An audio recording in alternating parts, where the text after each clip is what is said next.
I'd like to invite Vijay Pillai from Oracle to talk about when you have so much data, when you have so much information, how do you help healthcare providers to give a better service to their users? And Vijay is going to walk us through that. Thank you, Vijay. Good afternoon, everyone. My name is Vijay Pillai. I just want, before I start my presentation, I just want to give you my own personal experience. It was about 5 years ago.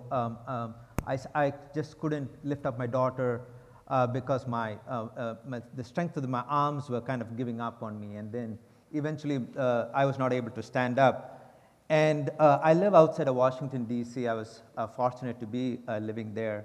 And I went to my first ER. They thought it was some sort of a cardiac condition or a stroke that I was getting. And then that did not turn out to be anything much. So I went to another research hospital in Fairfax, Virginia. And they thought it was some sort of an autoimmune disease that I was having. So they gave me this very expensive IVIG drug. And that gave me about 15, 20 days of relief, and then things went down the tube again. So then they said, okay, enough is enough, go back to somewhere bigger where they do more research in this space. So I ended up at Johns Hopkins. Why I'm telling you all this story is that I had the resources, the ability, and I'm a crazy patient as well, to ask some of these interesting questions that led me to this path of finding Johns Hopkins. And then finally, I was given a week to survive. I was about to go onto a ventilator, etc. But at that time, my doctor asked me whether he could share my clinical and genetic data with his peers. And what I told him is that he could go ahead and publish it in the Washington Post, and I really don't care at that time. So, miraculously, this is not a joke. On a Sunday night, I get an email asking me to take this prednisone, which is a miracle drug for me, at the right dose, a very high dose. And took it at 8:30 in the morning, and by 2 o'clock, I'm 75% back to normal. I was a nutcase that day, but still, why I'm saying all of this is that it's access to information, it's access to the data at the right time, not only to find a clinical trial, but also how do you get treated. And I think it doesn't matter rich or poor, living in a Western world or an underdeveloped world. I think many of us in this room, I think we will get exposed to this kind of a challenge with personalized medicine, the way it could go wrong. And I'm not trying to scare anyone, but you really need to understand what are some of the realities around personalized medicine. In a typical world, the promise is that one drug is able to cure many people. Some people have no effect, and some people have negative effect.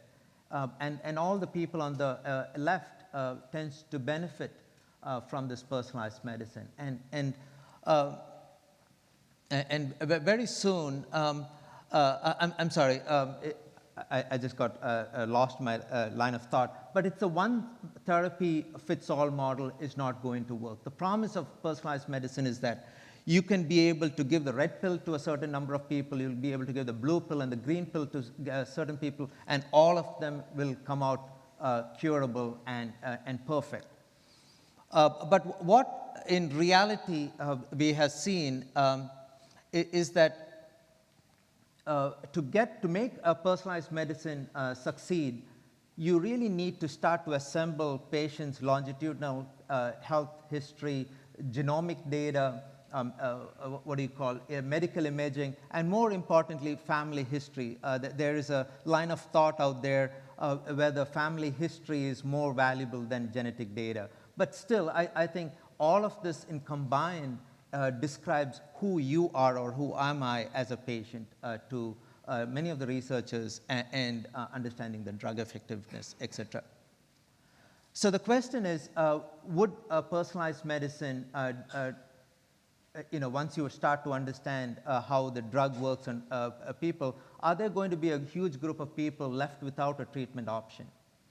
And why I'm saying that is because the farmers are trying to develop drugs that are most having the most efficacy in the patient population that they target. So what about the other people? Are we going to be creating a new class of have-nots? And who are these have-nots? And these are, I'm just throwing these thought-provoking questions because this is what is going to happen when we do not share and collaborate as multiple nations in terms of how a drug development could occur in the future. So it could be a farmer in upstate Wisconsin, for example, who has no access to the latest in medicine, or in southern Mississippi, or it could be in India or any other third world or developing countries where you're not close to an academic medical center and you don't have access to the latest in medicine. You could be part of an indigenous population where if you're not represented in the clinical trials, am I going to be left out as an entire demographics out of a drug that is coming out to market? Or I may have all the money that money could buy, but still there's no drug to cure me as an individual because my clinical and genetic profile does not fit the demographic requirements of a pharmaceutical company who's looking at a much more broader market and not my specific smaller category. So we know that the drug costs are pretty much static across the board.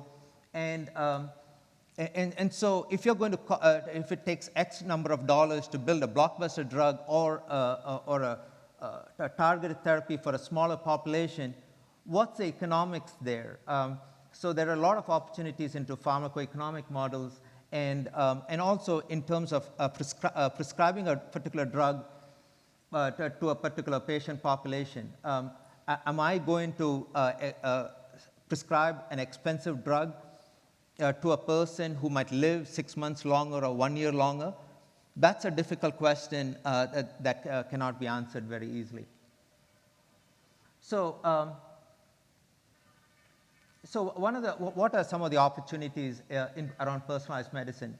Around electronic health records, the ability to analyze patients' clinical data and record accurately patient history, and also collaborate across hospitals. You really need to start collaborating across hospitals, across country and across the globe.